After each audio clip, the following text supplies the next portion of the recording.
Boa noite. Boa noite. Sejam bem-vindos. É com muita alegria que a gente recebe a todos nessa casa de oração, para que a gente possa refazer nossas energias, recarregar nossas baterias.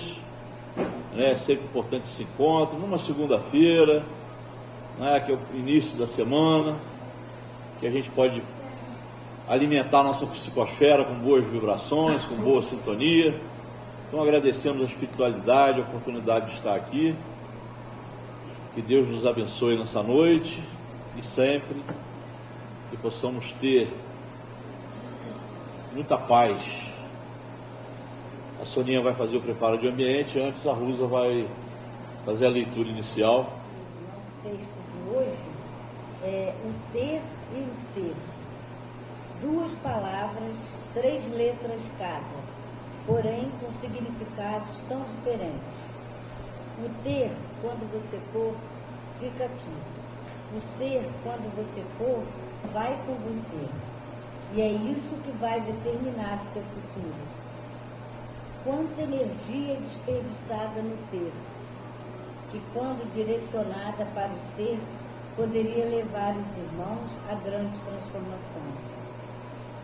Quando irão enxergar que é o ser que nos leva ao ter? Ter paz, ter amor, ter paciência, ter compaixão, ter misericórdia, ter compreensão da vida das pessoas.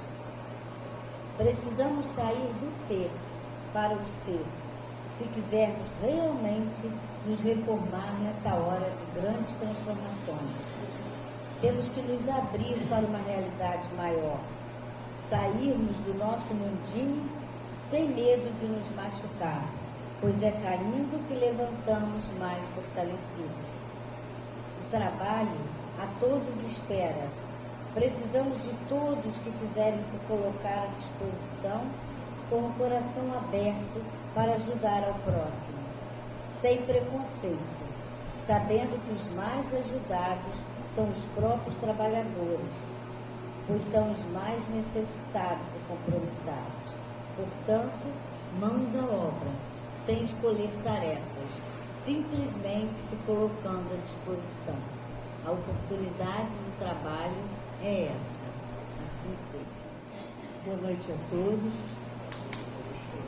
Eu vou fazer hoje uma mentalização menorzinha. E antes eu gostaria muito de fazer uma prece pela paz do mundo, que eu acho bem propícia. Que os donos do poder sejam iluminados pelo amor. Que os nobres de coração se voltem ao Pai em clamor pela paz. Que todos se unam em torno desse objetivo, fortalecendo os alicerces do bem sobre a terra. Irradiemos luz para a nossa querida Mãe Terra, para que ela fique cada vez mais forte.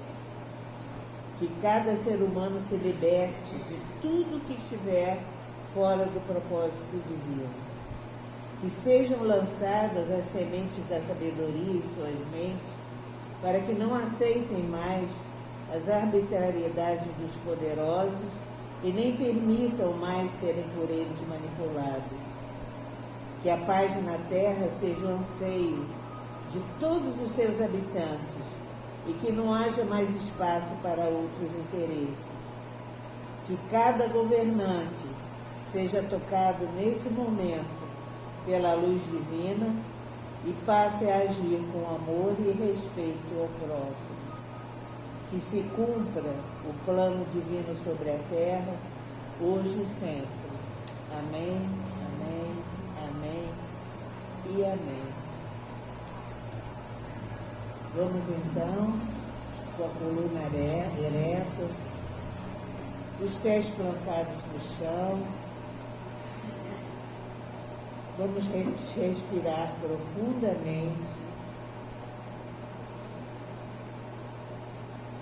e imaginar que uma pirâmide de luz cristalina está sendo acoplada na sua casa para que toda energia negativa seja transmutada em bênçãos e amor à humanidade. Primeiro, peça que essa pirâmide de cristal limpe você, sua família, sua casa, imaginando uma imensa luz limpando tudo. Depois, envie para essa pirâmide de cristal todos os seus bons pensamentos, tudo aquilo de bom que deseja para si mesmo, para a sua vida, para seus familiares e para a humanidade. Amor, contentamento, alegria, prosperidade, realização e saúde.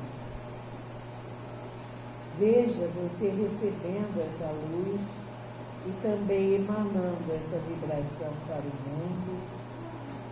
Visualize essa vibração, essa energia se expandindo pelo astral do planeta por intermédio da pirâmide de cristal.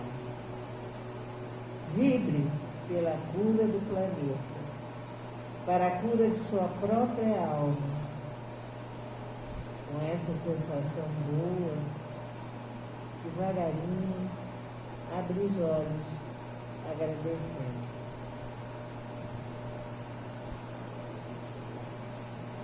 Nesse instante, então, com nossos corações livres de qualquer sentimento inferior,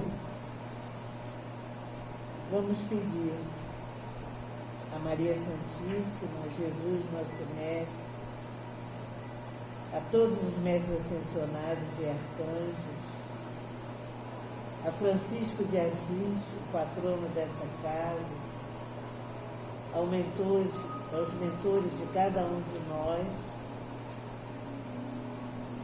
que possamos dar iniciado à reunião de hoje.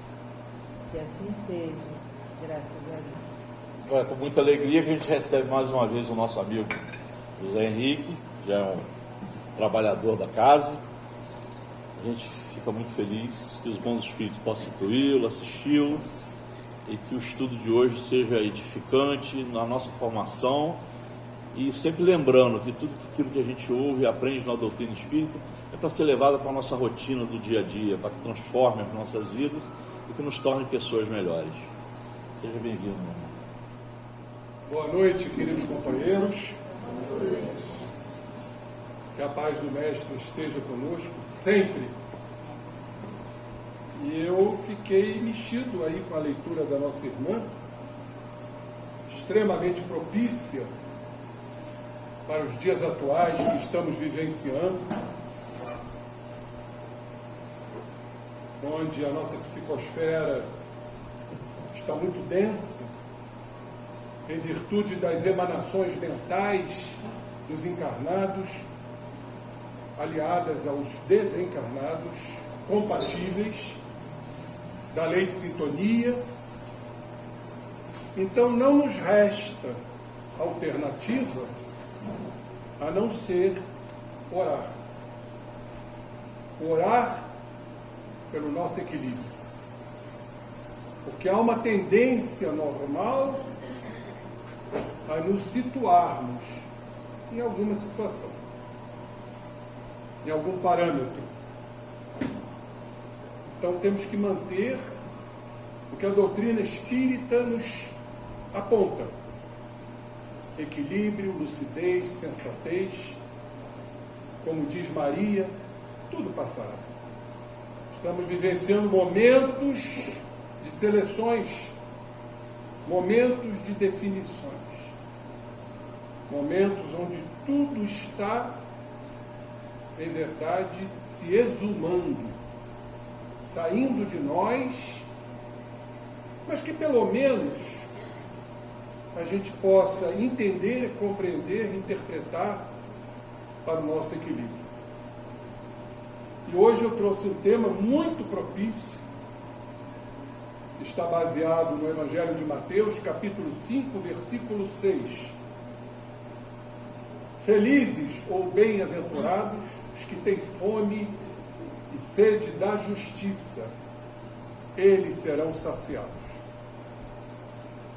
Temos que aprofundar isto para compreendermos o que Jesus quis nos dizer com relação a esta lei. Sabemos que temos dois tipos de justiça.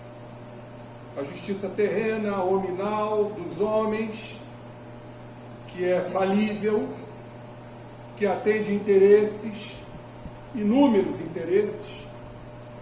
E temos a lei natural, que é a justiça divina, que é exatamente esta, que temos que, com muita dificuldade, seguir.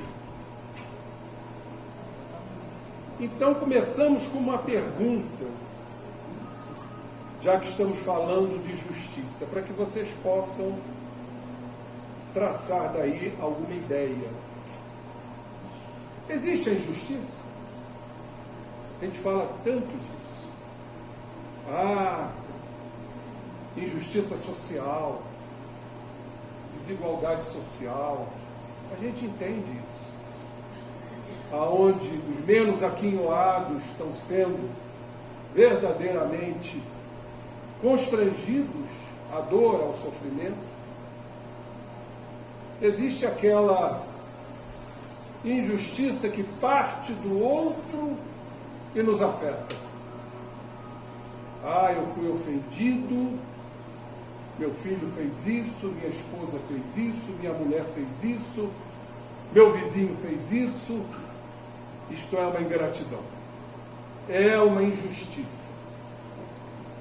E temos as situações pessoais. Quando temos algum tipo de problema, algum conflito, alguma deficiência, isso é injusto. O que fiz para merecer isto? Então vejam por este panorama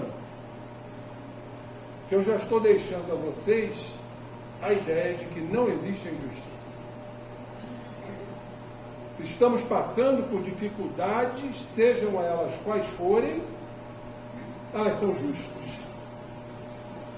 A misericórdia de Deus para que estejamos passando por essas turbulências, sejam elas físicas, sejam elas mentais, morais, espirituais. E o outro? O filho ingrato, a mulher ingrata, o companheiro ingrato. Será que ele está sendo injusto? Ou será que temos que compreender a atitude do outro e seus limites?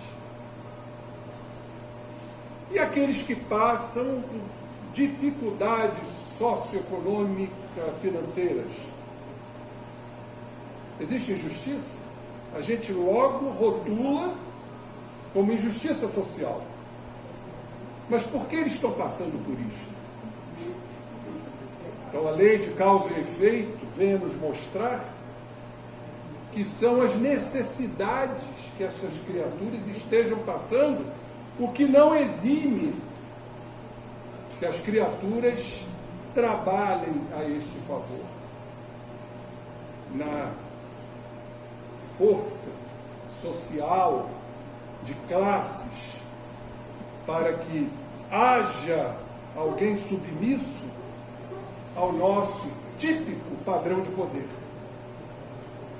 Pois afinal, é isso que nos caracteriza. Uns mais, outros menos. Todos nós queremos estar no poder. Mas não é este poder que a gente está vendo aí. O poder eleitoreiro. Não. É o poder que eu digo de dominar, de submeter, de controlar, de fazer com que o outro esteja sob o nosso, essa palavra é chave, controle. Somos criaturas extremamente controladoras. Nas mínimas coisas estamos controlando. Por quê? O que habita em nós para sermos controladores? A insegurança. o medo. O medo é uma característica toda nossa. Ah, eu não tenho medo. Tem sim. Se nós formos escarafunchar o psiquismo da criatura, nós vamos ver o medo. A nossa irmã acabou de ler aqui algo importantíssimo, o ter e o ser. Nós temos, em verdade, medo de perdermos aquilo que a gente pensa que é nosso. Basta dizer que utilizamos o pronome possessivo. O meu filho, a minha mulher, a minha casa, o meu emprego, o meu status. Será que é nosso? Claro que não. Nem nós nos pertencemos. Somos filhos do Pai. Pertencemos a Deus. Então é uma grande ilusão, um grande equívoco, o que nos leva ao entendimento do apego. Tudo que é meu, eu me apego. E é aí onde nós infringimos as leis. E tudo que se opõe, que se contraria à nossa forma de ser, passa a ser uma injustiça. Quando isso nos causa dor, sofrimento, angústias, ansiedade. Então, o que verdadeiramente nos falta? O entendimento. E aí vamos colocar uma palavra-chave para compreendermos que não existe a injustiça, que tudo se cumpre dentro da lei do Pai, a justiça divina. Essa palavra é muito importante até para traduzirmos os momentos atuais que estamos testemunhando. Essa palavra chama-se, este vocábulo, resignação. Muito cuidado na interpretação deste termo. Resignação não é conformismo, não é inércia, não é deixarmos as coisas acontecerem. Aí nós vamos partir para o oposto da resignação. Chama-se indiferença. Isso vem acontecendo muito hoje. As criaturas estão indiferentes a tudo. Estão indiferentes a si próprias, às suas questões. Então vive naquele terreno dos escapismos, dos desculpismos, dos subterfúgios, das personas. Somos verdadeiramente atores que representam para oferir lucros que nos atendam às nossas questões, ao nosso jeito de ser, que chamamos de idiosincrasias. Então nos vestimos o tempo inteiro de máscaras, chamadas de máscaras adaptativas, para eu me adaptar a uma situação, para que eu seja eleito de alguma forma, escolhido, querido, amado, pelo medo que nós temos de não sermos amados. Isso está intrínseco na alma humana. Por quê? Belíssima pergunta. Por isso nos apegamos, equivocadamente, no sentido de não perdermos o controle da situação. Porque certamente, queridos irmãos, já sofremos inúmeras perdas, inúmeras amputações, inúmeras extorsões psicológicas, em tantas e tantas e mais tantas existências. É que não sabemos. Se soubéssemos, não suportaríamos. Então entra aí a beatitude, o beneplácito divino de nos conceder o esquecimento do passado. Se não, sofreríamos muito, não suportaríamos, o corpo não suportaria. Então o processo reencarnatório é um processo homeopático. É aquilo mais ou menos que Deus vai dizer: olha, meu filho, você vai encarnar só com isto, só com este segmento, só com essa característica, só com esta personalidade, só com esse caráter, só com esse temperamento, e está de bom tamanho. O resto está mergulhado no nosso psiquismo profundo para aguardarmos outras encarnações. E o mais grave dessa história, que essa cota pequena, homeopática, nós não resolvemos. Pelo contrário, ainda acrescentamos mais débitos. Por que será que estamos vivenciando tudo isso? Porque somos teimosos, recalcitrantes, condicionados nas estruturas que nos convêm? Então, meus queridos irmãos, nós precisamos, como espíritas, observar detalhadamente tudo isto. Dentro da autoanálise sincera, honesta, que requer uma dose muito grande de otimismo e também de humildade. Não somos humildes. Sabem por quê? Humildade, etimologicamente falando, vem do latim humus. E todos vocês sabem que humus é terra. Ué, o que tem a ver humildade com terra? Humus, humildade. Ou seja, reconhecer nossa condição terrena. Olha que interessante isso. E este reconhecimento da condição terrena é o reconhecimento de nós. E não acharmos que estamos sendo injustiçados.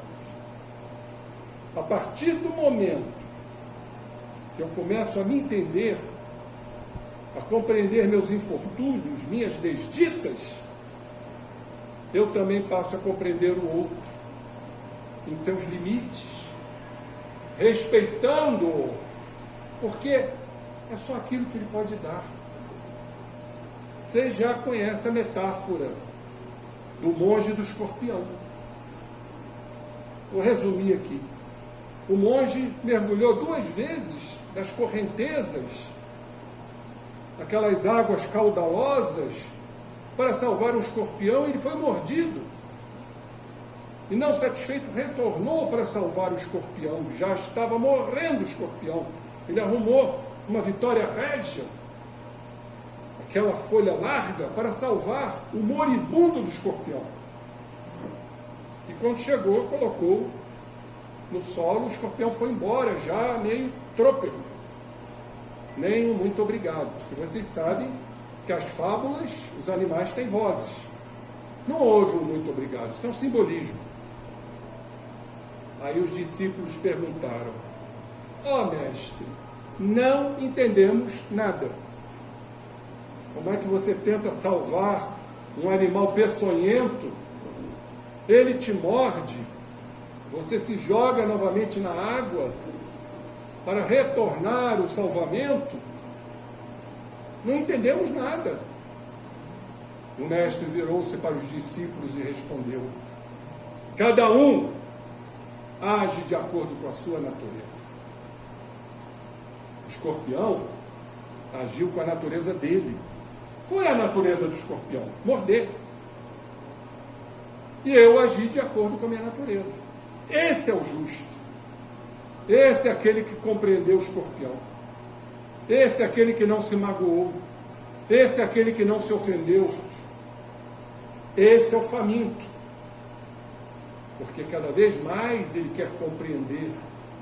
Cada vez mais ele tem fome, sede, porque ele será saciado. Aí vamos aqui no Livro dos Espíritos, lá na 3ª parte, capítulo 11, da lei de justiça, de amor e de caridade. Ou seja, a justiça divina. Justiça e direitos naturais. Allan Kardec, nessa questão fundamental, que corroboramos aqui nesta prévia, perguntou a espiritualidade. 875. Questão: como se pode definir a justiça? E os espíritos foram extremamente claros. A justiça consiste em cada um respeitar os direitos dos demais. Olha como isso está sendo aplicável nos dias atuais.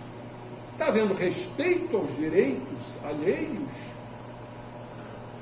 Que eu saiba, não. Então a justiça é isto, compreender que não existe a injustiça. Compreender que cada um tem seu direito. Uns mais credenciados, outros tais quais o escorpião. O que podemos esperar diante da ignorância? Isso é um grande problema que nós ainda não observamos. A ignorância humana. Ou seja, a criatura que desconhece, que ignora. E nós não temos mais essa desculpa. Porque somos estudiosos da doutrina espírita, não podemos nos desculpar. Não entendo, não compreendo. Absolutamente não. Nós já temos a doutrina espírita estudada de alguma forma. Seja nas reuniões doutrinárias, seja no estudo sistematizado da doutrina espírita. Ou seja, somos sim mais credenciados. Então não há desculpas, absolutamente. Não somos mais ignorantes, mas outros o são.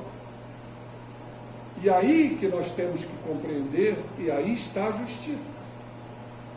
De compreender os limites alheios que nós não compreendemos. Por quê? Porque o que imaginamos ser injustiça não é injustiça. É porque a atitude, o comprometimento do outro nos afeta. Entenderam? Nos afeta. Nos meus princípios, nos meus valores, nas minhas crenças, nas minhas legislações, nas minhas regras, que são minhas. E nem sempre são dos outros. São os meus valores egóicos, que eu construí ao longo das existências. E assim somos nós, carregando o quê? Uma personalidade, com características, caráter, traços de caráter, postulados de caráter, temperamentos. Por isso que não somos iguais. Absolutamente não. Nem os espíritos puros são iguais, embora sejam puros. A gente imagina que tudo se mistura. Não, isso não existe. Não há fusão. Essa é uma palavra-chave. Eu acho que eu já mostrei isso aqui, quando falei da fecundação. Não existe fusão. O que existe é interconexão.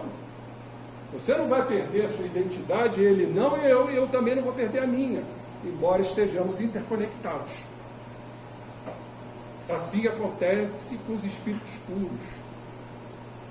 Então é fundamental, companheiros, nesses momentos turbulentos, difíceis, complexos, nós colocarmos isso em atividade. Não é que nós não devamos ter nossas opiniões. Há uma diferença grande. Nós temos as nossas opiniões. Agora, creio que nós estamos reagindo. Daí os confrontos. Daí os embates. Porque achamos que estamos sendo injustiçados. Socialmente, economicamente, moralmente. A justiça consiste em cada um respeitar os direitos dos demais. Como? Aí vem a questão 876, logo a seguir. Posto de parte o direito que a lei humana consagra, as leis falíveis humanas, qual a base da justiça segundo a lei natural, a lei de Deus. Qual a base desta justiça? Já falamos de uma certa forma, mas vamos ver o que a espiritualidade respondeu. Já começam assim: disse o Cristo. Então a justiça é a justiça crística, que trouxe para nós os fundamentos, as regras, as leis, os princípios ético-morais. Basta que a gente leia e estude, mas não basta isto. Temos que colocar isso em prática. Alguém aqui perdoa? Tenho absoluta certeza que não. Nem eu, nem vós. Estamos a caminho, já entendendo ou procurando entender o outro. Porque quando existe a chamada injustiça, automaticamente nos magoamos. Esse sentimento corrosivo, destrutivo, desequilibrante. Eu sempre digo e repito: se vocês tiverem um microscópio para introduzir no corpo humano, porque isso já foi móvel de estudos, as pessoas, as cobaias que foram utilizadas para esse trabalho científico extraordinário, foram induzidos a sentirem mágoa. E outros foram induzidos a praticarem perdão, mesmo que superficialmente. Encontraram diferenças gritantes. Mas as que mais chamaram a atenção dos cientistas é o desequilíbrio celular. A célula se deforma, a célula se desequilibra. Faríamos aqui até um seminário sobre isso. O citoesqueleto se deforma, que é considerado hoje pela ciência como a consciência da célula. Ou vocês acham que a célula não tem consciência? Tem. André Luiz chama de unidade de consciência. Então elas têm ali uma inteligência extremamente rudimentar. E quando essas energias da mágoa chegam, desestruturam a célula. O citoesqueleto se destrambelha. Os microtúbulos, os filamentos intermediários, os microfilamentos, que são os elementos que constituem o centríolo para aqueles que já estudaram biologia. Mas tem um dado importante, que vocês não vão esquecer. Esta energia chega lá no código genético, lá no núcleo da célula, aonde estão ali íncitos, ou íncitas, melhor dizendo, nossas tendências e predisposições. Estão ali quietinhas. Cabe a nós preservar aquilo, mudando a nossa energia mental.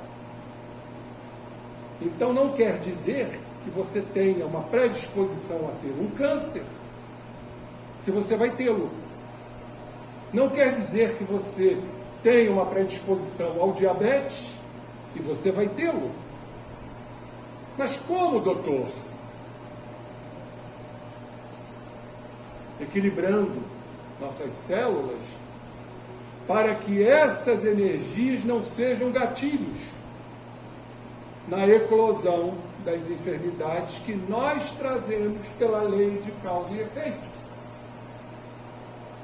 Por isso é importante ressaltarmos essa questão da mágoa diante de uma injustiça, que nós atribuímos como injustiça, porque nos afeta. Como disse no início, não existe a injustiça. É a maneira como nós vemos, é a nossa ótica, são as nossas crenças, que nós criamos em outras vidas e hoje repetimos. São os nossos condicionamentos. Tem uma frase que eu sempre cito, de um grande filósofo, psicólogo, que eu sou um admirador profundo, Jean-Yves Leloup. Termina em P, mas no francês a gente não pronuncia o P. Quer dizer lobo. Leloup.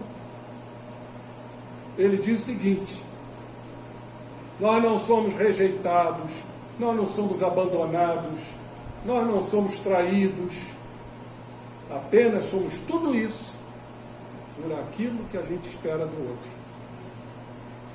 Então a gente está sempre esperando. A gente espera do pai, da mãe, do irmão, da mulher. O que a gente espera? A criatura ideal. Como a gente quer o presidente ideal. Mas é ideal para a gente. De repente não é para o outro. Então nós estamos esperando o ideal. E não o real. O que é o real? É o que acabei de dizer aqui, ó.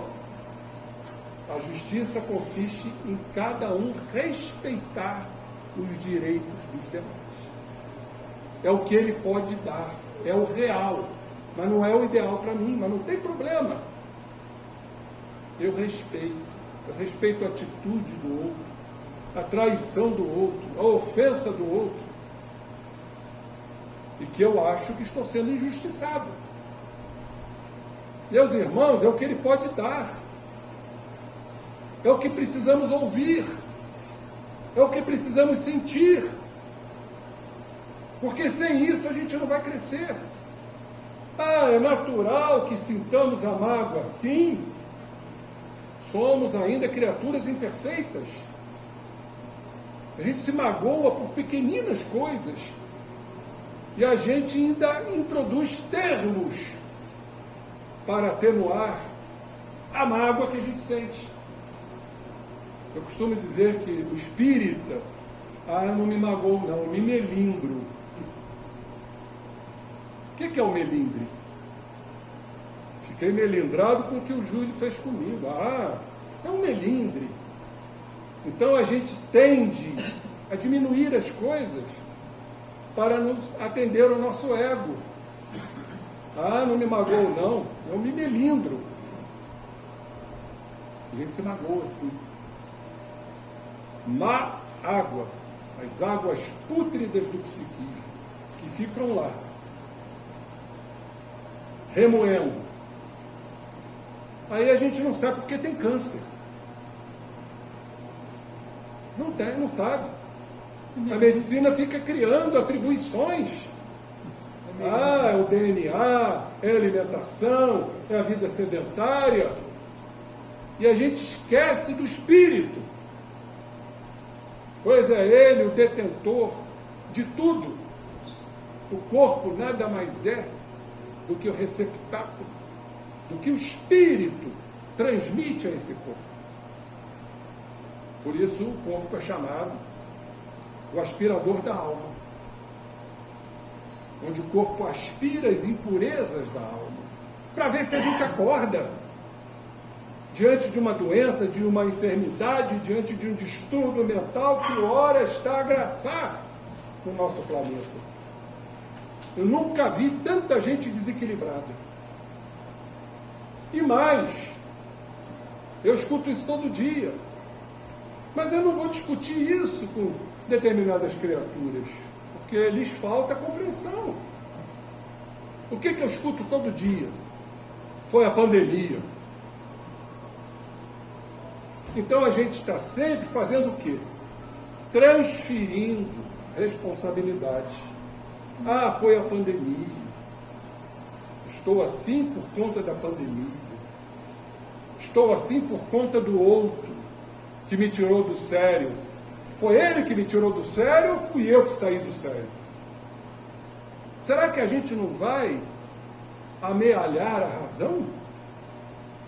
Vamos ficar sempre transferindo responsabilidades para o parceiro, para o marido, para a esposa, para a família, para a sociedade, para o governo? Porque, sabe, há uma tendência nossa de escolher um bode expiatório. E às vezes esse bode é coletivo. Nós escolhemos uma coletividade como responsável. Ou não será isso que aconteceu com Hitler? Quem foi o bode expiatório? Foram os judeus. O racismo, é o negro. O negro é o responsável por tudo. E as pessoas se esquecem de que muitas vezes é o branco e não o negro. Então a gente está sempre fazendo isso, elegendo um responsável. É o que está se fazendo hoje. Eu acho isso uma sordidez. Porque Jesus foi muito claro, meus irmãos. Não julgais. O julgamento é uma projeção do que trazemos dentro de nós, e isso é inexorável. E a gente sempre apontando o dedo para escolher um responsável. Eu sou a vítima. Quem não gosta de ser vítima? Quem? Porque se eu sou vítima, eu estou me isentando da responsabilidade que eu não quero ter. Sabem por que eu não quero ter? Porque o meu ego não permite o erro, não permite o fracasso. Eu sou muito importante para errar e fracassar. Como é o nome disso? Padrão de poder, que está ligado ao orgulho e ao egoísmo. Essa é a grande chaga. Para extirpar o mal, está lá no Livro dos Espíritos, temos que extirpar o egoísmo. Somos egoístas nas pequeninas coisas que não observamos. No ter. O ter está ligado ao desejo. O desejo está ligado ao egoísmo. De querer ter, em detrimento do ser. E como dizem os autores, todo desejo está ligado ao medo. Nós temos medo daquilo que desejamos. E desejamos aquilo que nos faz medo. Já pararam para pensar nisso? Vou dar um exemplo. Eu desejo minha mãe, mas tenho medo de perdê-la. Eu desejo minha companheira, mas eu tenho medo de perdê-la. Então, há uma interação entre o desejo e o medo. Por isso que nós ficamos aqui, vasculhando nossas mentes e não encontrando respostas que a doutrina espírita nos traz. Quando começamos a ser, para compreender que não existem as injustiças, quando eu já sou um famélico, eu já tenho fome de sede de justiça, eu serei saciado, eu já estou trabalhando o meu ser, em detrimento do ter. E aí eu promovo uma distinção de quem eu sou para o outro. E eu paro de projetar a minha imagem no outro, porque eu estou fixado na minha realidade. Então, companheiros, nós vamos cair exatamente no método mais eficaz. Foi assim que Allan Kardec perguntou aos espíritos, para nos melhorarmos. Questão 919 do Livro dos Espíritos. Vejam que Allan Kardec, o professor Hippolyte Léon Denis Rivail, ele foi muito sutil. Ele perguntou, qual o método mais eficaz? Quando a gente faz essa pergunta, qual é o método melhor? Não há outro. Qual é a criatura mais rica aqui desta sala? Sempre vai ter um mais rico. É porque não há outro que se iguale a ele. Então, Allan Kardec se utilizou de um advérbio de intensidade dentro da nossa língua portuguesa. A resposta todos conhecem. Um sábio da antiguidade vou-lo disse, conhece-te a ti mesmo. Interessante que essa resposta foi dada por Santo Agostinho. Mas, em verdade, esse sábio da antiguidade, Sócrates, ele retirou esta frase dos sacerdotes gregos do passado. Lá nos antigos templos, né, templo de Apolo, onde existia o oráculo de Delfos, que se adivinhava, eram os profetas do passado, que em verdade eram os médiuns. Pois bem, no portal do sacerdócio, ou do templo sacerdotal, melhor dizendo, tinha essa frase. Aliás, tinham duas frases. Conhece-te a ti mesmo e nada em excesso. Sócrates extraiu isso do Dintel. Dintel é um letreiro, como aqui tem. Grupo Espírita de Estudos Legionários do Bem. Isso é um Dintel, está lá fora, né? Hã? Da luz. Ah, é, tá. Eu fui do bem. Do bem tem outro. Bem e luz se combinam. Luz e bem, só ótimo. GEL, Grupo Espírita de Estudos Legionários da Luz. Então isso é um Dintel, é um letreiro, é um dístico, melhor dizendo. Então Sócrates extraiu. E a resposta veio através de Santo Agostinho. E quando eu passo a me conhecer, quando eu passo a entender que não existe a injustiça, que se eu estou passando por uma dificuldade, eu tenho que passar por isso. E aí entra a resignação. Porque, em verdade, o que significa resignação? É a compreensão intuitiva que vem de nós de algo que eu não posso modificar. Eu posso modificar a morte? Então eu tenho que me resignar. Todos nós vamos morrer fisicamente. Então a resignação é um grau profundo de compreensão daquilo que eu estou passando, das dificuldades, dos conflitos, das doenças. Isso chama-se resignação. E se eu me resigno, porque eu compreendo a justiça de Deus, eu passo a fazer isto com o próximo. Respeitar os direitos e os limites do outro. Mas vamos aqui à resposta da questão, vou repetir, 876. Qual a base da justiça? Para que a gente coloque ela em prática. A gente não ficar em devaneios, perdidos em fantasias. Qual a base da justiça?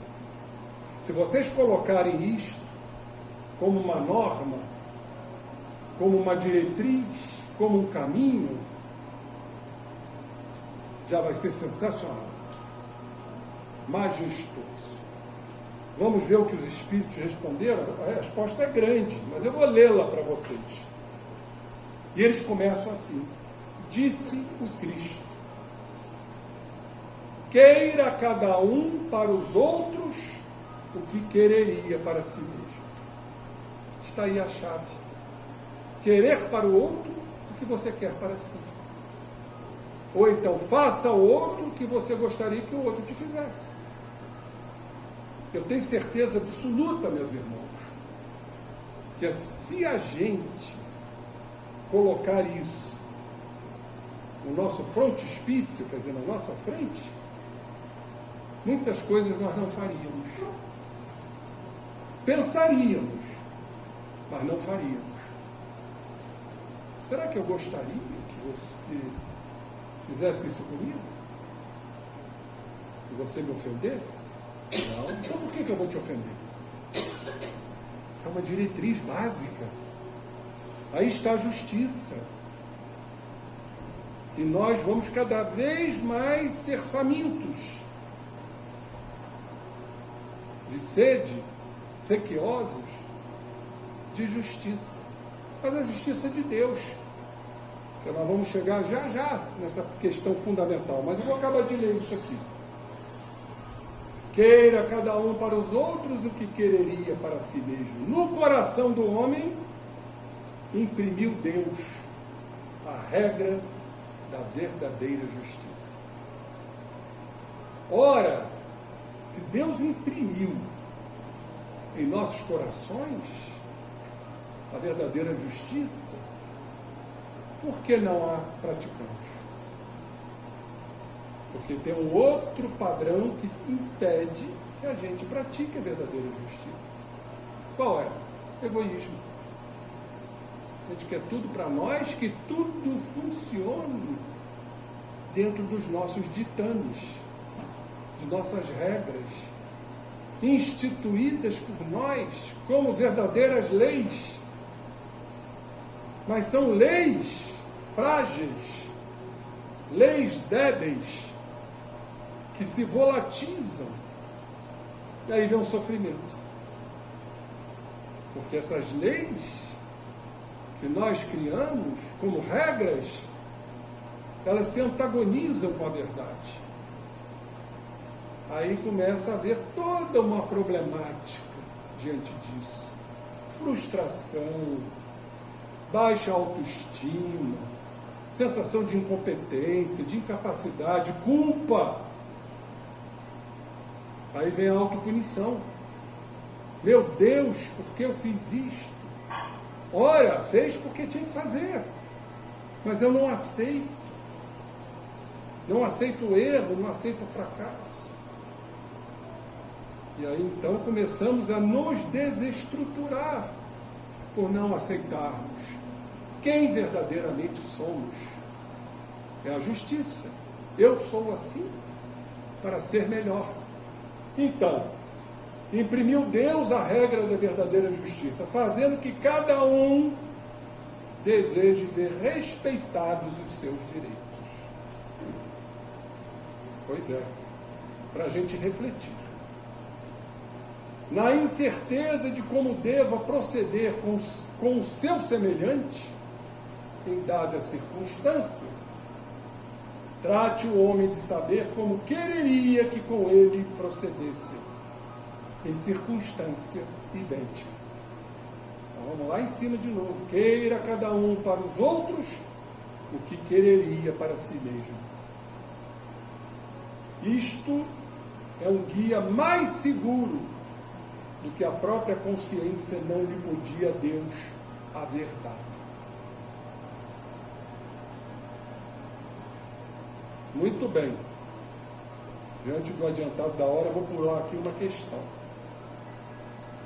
Vamos direto na questão 879, porque ela é fundamental para a conclusão dos nossos raciocínios. Questão 879 de O Livro dos Espíritos. Já vimos qual é a condição básica. Já vimos lá na primeira pergunta que é respeitar o direito do outro. E já vimos que temos que fazer para o outro o que a gente gostaria que o outro nos fizesse. Agora, qual seria o caráter do homem que praticasse a justiça em toda a sua pureza? Em toda a sua pureza. Qual o caráter desse homem? Nós sabemos, de antemão, que este foi só um. A justiça em toda a sua pureza. Jesus Cristo. Vamos ver o que os Espíritos responderam? O do verdadeiro justo. A exemplo de quem? Jesus. Então, estamos muito distantes da justiça, porque analisamos as coisas ao nosso bel prazer. Fulano foi injusto, Beltrano foi injusto, o que eu estou passando é injusto, o que Deus está fazendo comigo é uma injustiça. Como a gente usa esse termo? Quando a gente não fala de injustiça, a gente fala de ingratidão. Fulano, eu dei tanto para o fulano está sendo ingrato comigo. Ou seja, injusto. Eu não merecia isto. Vocês já ouviram isso? A gente merece. No fundo, a gente merece tudo. Por isso, o entendimento da reencarnação. Porque se as nossas aflições atuais não são correspondentes aos dias, aos anos da atual existência, elas estão incrustadas, esculpidas no passado. Isso não é mais fácil entendermos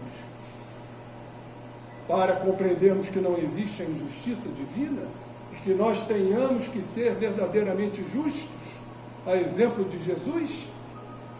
Vou continuar. Porquanto o verdadeiro justo praticaria também o amor do próximo e a caridade, sem os quais não há verdadeira justiça. Vamos aprofundar isso um pouquinho? Como vamos amar o próximo? Será que nós estamos vivendo momentos de amor? Sabem por que nós não amamos o próximo? Porque a gente não se ama. Não foi o que Jesus nos apontou, onde estão contidas todas as leis e os profetas? Amar a Deus sobre todas as coisas, ao próximo como a ti mesmo. Então temos que iniciar com urgência, como nos afirma Joana de Ângeles, essa querida benfeitora da psicologia transpessoal, o auto-amor. E o que significa isto?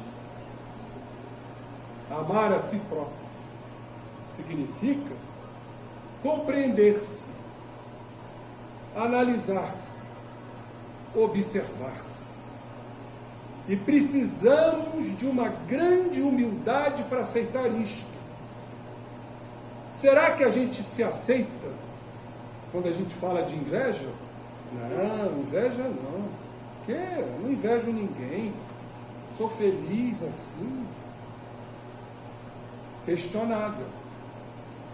Tem uns que até colocam termos também, como coloca Melindre. A inveja é branca. Essa é uma inveja racista, né? Quer dizer que a inveja branca é boa, a negra não. Nós estamos vivendo esses momentos lamentáveis de racismo, muito bem identificáveis, inclusive no futebol. Lamentavelmente. Pois é. Então, temos que ter essa sinceridade de se observar atentamente. Meus irmãos, isso é um exercício. Por isso, Santo Agostinho nos fala na questão 919A de O Livro dos Espíritos. Faça um trabalho diário, no final do dia, no cair da noite. Isso tudo tem um aspecto científico. Por quê? Acho que eu já falei isso aqui. Porque quando vai chegando o crepúsculo, a glândula do pensamento, que também é a glândula da mediunidade, começa a trabalhar. A glândula pineal. Então os pensamentos vêm em catadupas, quer dizer, em grande quantidade. Mas há um outro fator também interessantíssimo. O que acontece quando vai chegando a noite? O espírito vai se preparando para a sua emancipação. Ele precisa ingressar no mundo espiritual enquanto o corpo descansa. Então vão soltando as amarras do perispírito, que chamamos de desdobramento. O corpo vai adormecer e o espírito vai ingressar nas regiões que lhes são afins. Pois é. Mas este desdobramento, eu gosto muito das palavras,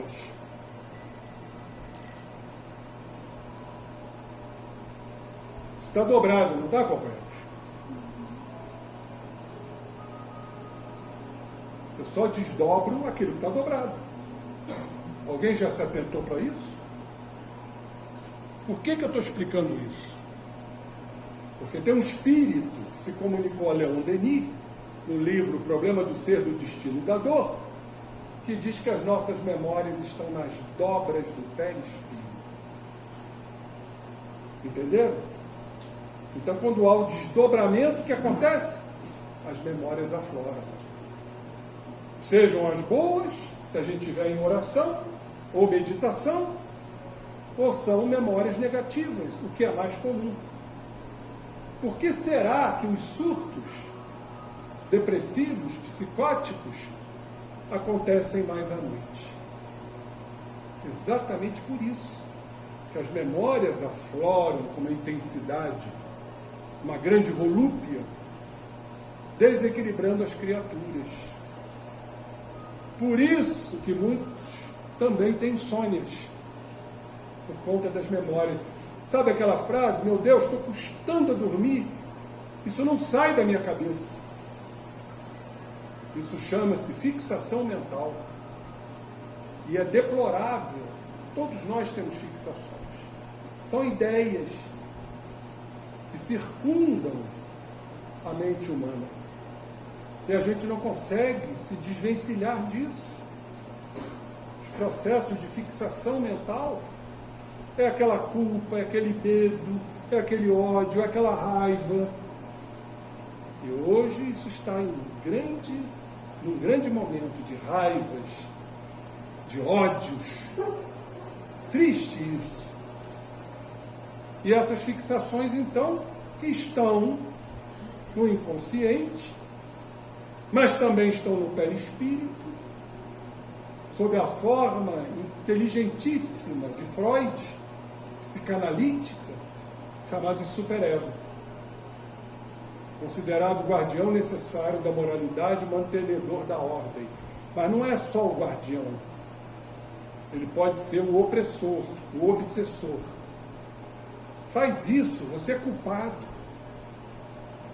Então isso vai desnorteando a criatura. Então é fundamental que quando chega a noite, a gente busque o equilíbrio através da prece, através da meditação, para que possamos nos amar. Meu Deus, eu fiz isto, eu falei tão asperamente com meu amigo, mas eu vou pedir desculpas. Me perdoa. Como é difícil o auto-perdão. O auto-perdão é mais difícil que o perdão. Nós temos muitas dificuldades de se perdoar. Mas nós temos que trabalhar isso. Temos que trabalhar o nosso cenário. Quem verdadeiramente somos. Pelo processo meditativo aliado à prece. Para que os espíritos também possam nos ajudar. E aí nós vamos colocando os pés calmamente no autoconhecimento e mais à frente na autoaceitação. Porque às vezes a gente se conhece, mas não se aceita. E nós vestimos uma máscara, que eu costumo dizer no linguajar antigo, no nosso tempo mais antigo, do tamanho de um bonde. Alguém conheceu bonde aqui? Eu conheci, andei muito de bonde.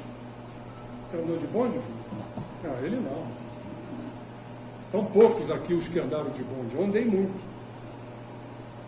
Aqueles trilhos lá do Rio de Janeiro. Então é o tamanho de um bonde. Assim somos nós.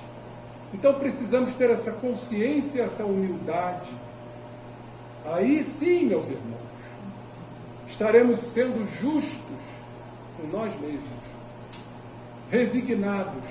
Olha, no momento eu não consigo, mas amanhã eu posso conseguir. Isso chama-se perseverança. A gente desanima com muita facilidade. Está chovendo, eu não vou lá na casa espírita. Estamos sempre encontrando desculpas.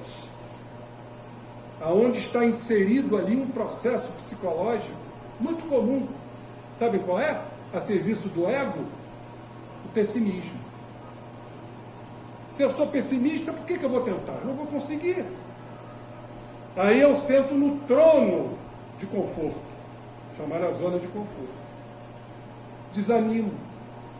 Para que eu vou correr riscos? Eu vou conseguir mesmo.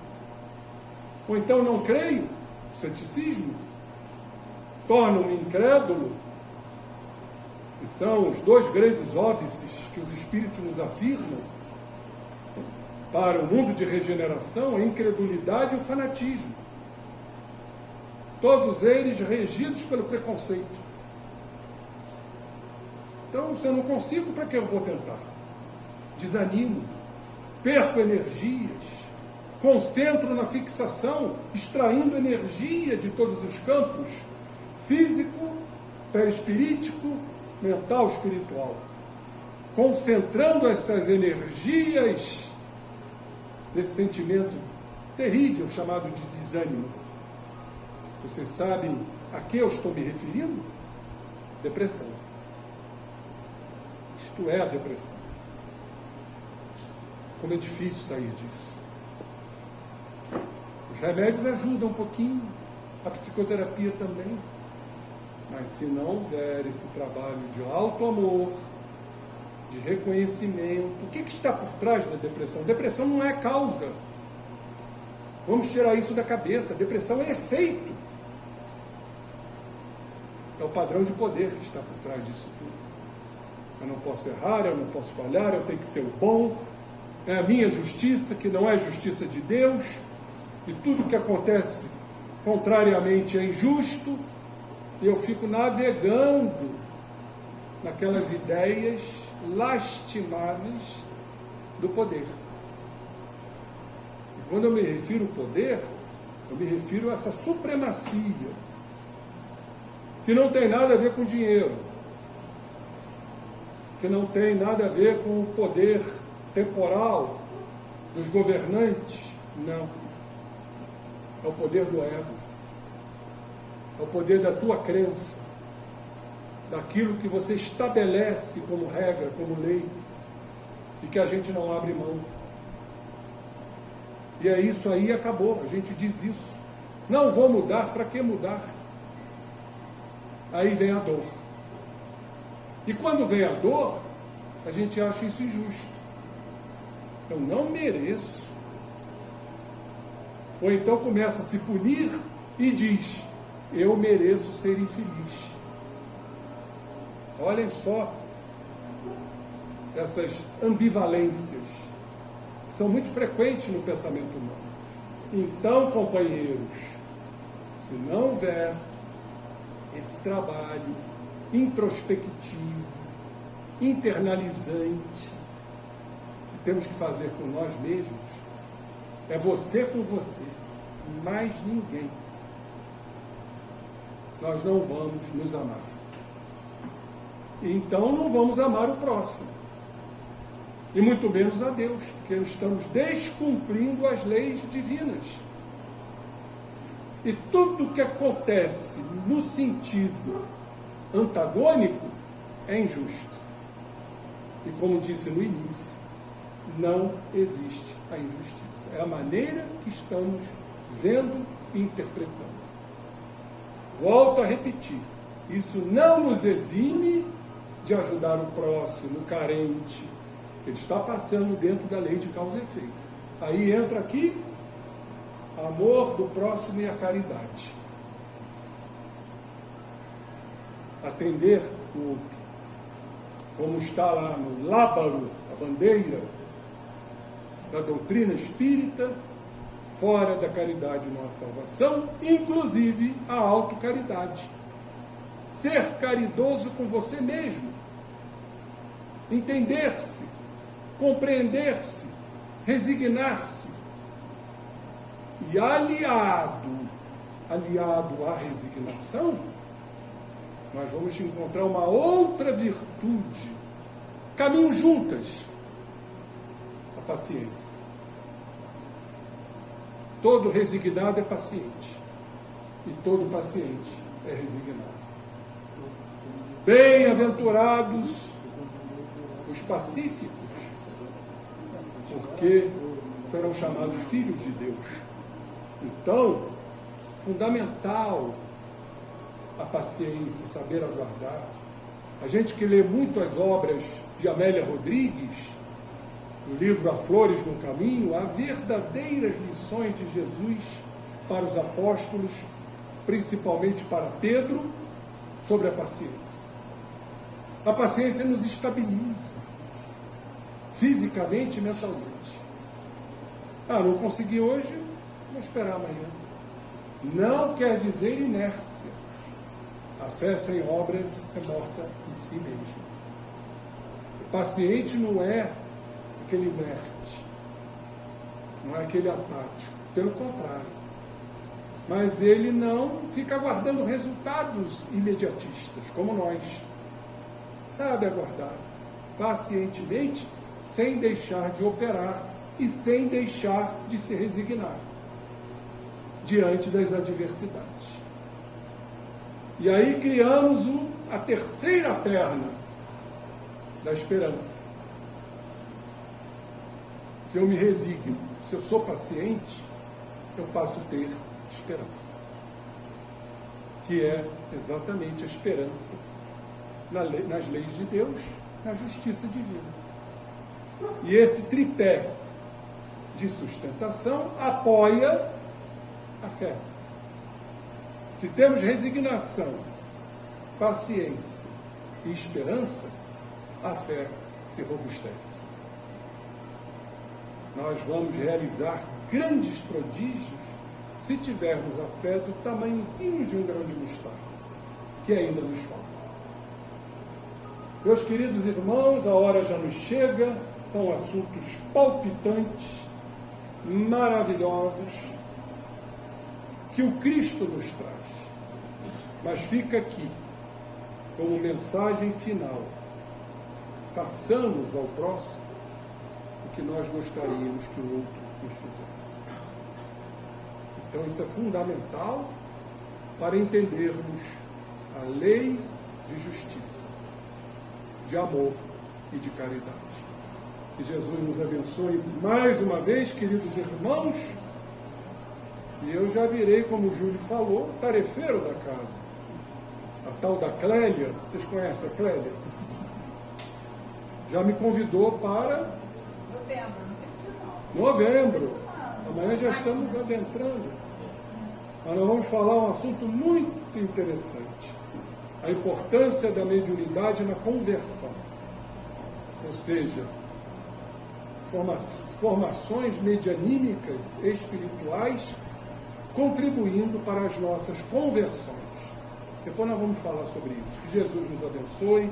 Graças a Deus por tudo. Estejamos juntos. Obrigado, doutor Zé Henrique. Agora nós vamos para a indicação dos passos e a distribuição da água purificada.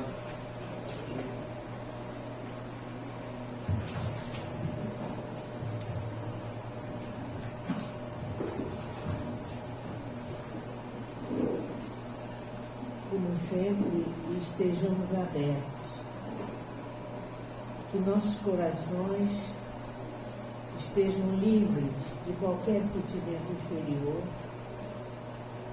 para que possamos receber os fluidos maravilhosos que nesse instante são derramados sobre nós.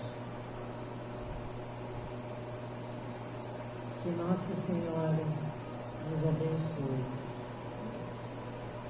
Que Jesus Cristo, nosso Mestre, derrame muita luz sobre todos nós. E que Francisco de Assis nos oriente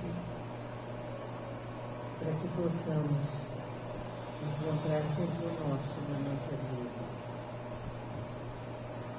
Senhor, fazei de mim um instrumento da vossa paz.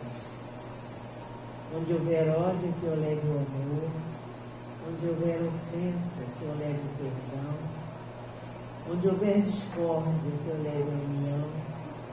Onde houver dúvida, que eu leve a fé. Onde houver erro, que eu leve a verdade. Onde houver desespero, que eu leve a esperança.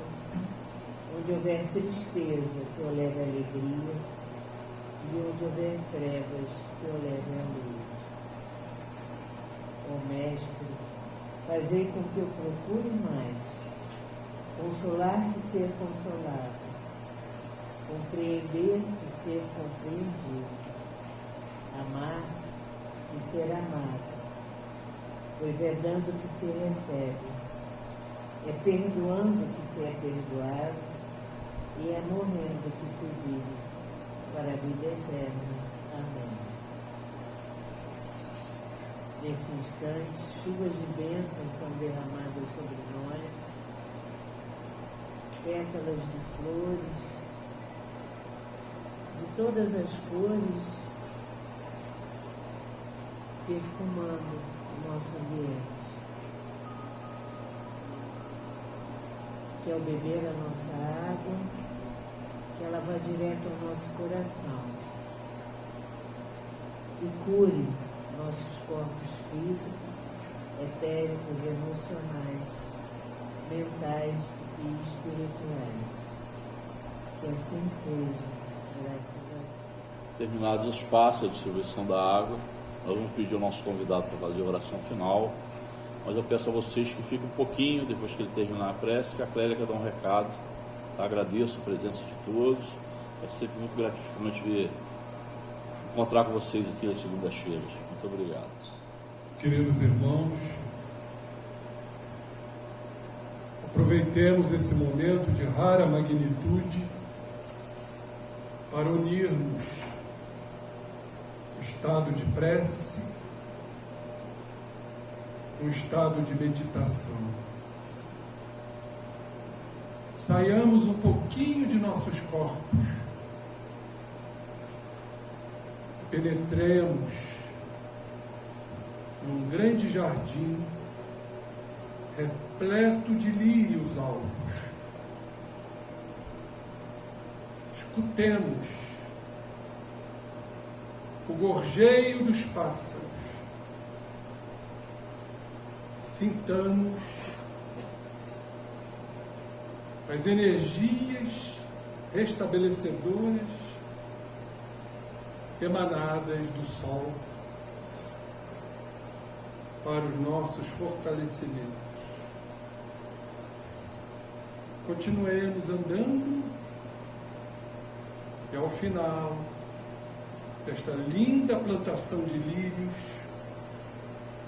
vamos encontrar o Mestre com sua túnica nupcial, alvíssima também, a estender suas mãos singelas, diáfanas, para todos nós, nos convidando a Ele. Vamos então sentir o poder de suas mãos numa linda transfusão de energias, penetrando em nossos corpos, em nossas almas, para que possamos seguir com seu amor a trajetória que nos está designada. Para cada momento, cada instante, pensando em Ti, Jesus, possamos avançar no caminho, na ascensão espiritual, fazendo parte deste grande séquito de eleitos que nós nos elegemos a Te seguir, Jesus, para sentir as dúlcidas vibrações de amor, nos deixando num estado perene de felicidade, de alegria, como grande combustível para prosseguirmos. Mestre querido, estamos jungidos a Ti e contigo seguiremos. Genuflexos, prosternados a Teus pés, só pedimos: Mestre, esteja conosco. Dê-nos forças para superarmos os grandes obstáculos que ainda surgirão. Felizes nos encontramos neste momento, Jesus, e a Ti suplicamos e rogamos sempre a Tua presença em nós. Graças a Deus por tudo, Jesus, e que assim seja. Bom, gente, o Abrigo Moreira das Luz, ele é um lar que abriga idosos, todo mundo conhece, né? E eles ficaram bastante tempo sem festas, em função da pandemia, e eles estão passando por dificuldades financeiras, e eles farão agora, domingo, o yakisoba, vocês devem ter visto lá na frente, né? Já o cartaz aqui também, um yakisoba que quase sempre é muito gostoso, que é um grupo de Sonotomo, é um grupo bastante unido que faz esse yakisoba. Mas tem conjuntos musicais também, para quem quiser vir, né, pessoalmente, tem sobremesas, enfim, tem um monte de coisa disso, a gente sai daqui uns 10 quilos, mas gordo, não, mas a gente resolve. O Júlio está proibido, né? Não, Júlio não, Júlio Não também, pode. tá bem, pode, tá liberado, tá liberado. Faz isso. Bom, gente, é. o problema é o seguinte, eu tenho 10 convites para vender, se vocês quiserem comprar, custa R$25 cada um, tá? Vocês podem comprar aqui comigo. R$25 o yakisoba. Se vocês não quiserem, tudo bem, mas fica o convite, fica o pedido para ajudar a imagem, tá bom? Estou aqui.